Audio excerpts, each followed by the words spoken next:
অন্যায় বা অপবাদ দিলে আখিরাতে নেকি অন্যকে দিয়ে দিতে হবে। এক গ্রামে ছিল দুই ভাই। দুই ভাইয়ের বউ রুমি আর শিলা। রুমি ছিল শান্ত, সংসার সামলাতো, সবার সঙ্গে মিষ্টি ব্যবহার করত। কিন্তু শিলা সবসময় রুমির নামে শাশুড়ির কাছে বদনাম করত। দেখছেন তো আপনার বড় ছেলের বউ কেমন অলস, রান্না জানে না, আপনাকে সম্মানও করে না। শাশুড়ি সত্য যাচাই না করেই রুমির উপর রাগ ঝাড়তেন, আর রুমি চুপচাপ সব সহ্য করত। এভাবে বছর কেটে গেল। একদিন হঠাৎ শিলা অসুস্থ হয়ে পড়ল। ডাক্তার বলল তার বেঁচে থাকার সময় খুব কম। রাতে শিলা ভয়ঙ্কর এক স্বপ্ন দেখল।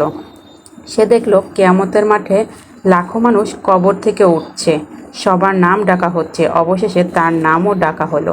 আল্লাহ জিজ্ঞাসা করলেন, তুমি কেন তোমার ভাবির নামে মিথ্যা বদনাম করলে? কেন তার সম্মান নষ্ট করলে?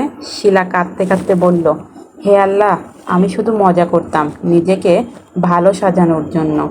আল্লাহর আদেশ হলো, তুমি অন্যের মানহানি করেছ, তাই তোমার সব নামাজ, রোজা, দান সব নেকি রুমিকে দিয়ে দাও। হিসাবের ফেরেশতারা তার খাতার সব ভালো কাজ রুমির খাতায় লিখে দিল। শিলা হতবাক। আমার সব আমল কেড়ে নেওয়া হচ্ছে?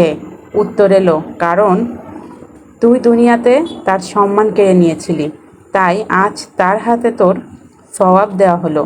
এবার ফেরেশতা বলল, হে আল্লাহ, এখন তার কাছে আর কোনো ভালো কাজ নেই।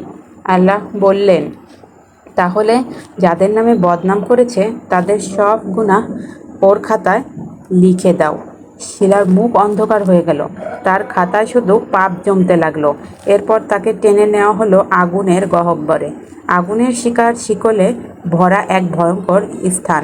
ফেরেশতারা বলল, যে জিহ্বা দিয়ে তুই বদনাম করেছিস, আজ সেই জিহ্বা আগুনে পোড়ানো হবে। তার জিহ্বা টেনে বের করে আগুনে পোড়ানো হলো।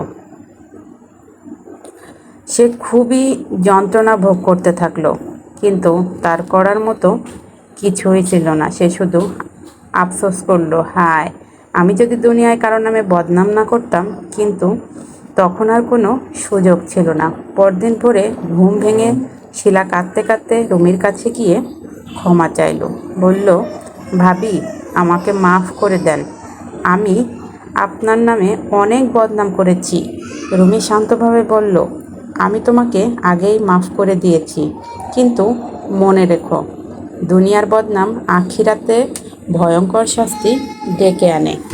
মিথ্যা ও বদনামকারীর জন্য কবর ও জাহান্নামের শাস্তি অপেক্ষা করছে।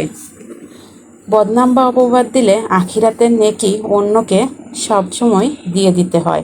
তাই জিহ্বা বাঁচিয়ে চলাই মুসলমানের ইমানের অংশ।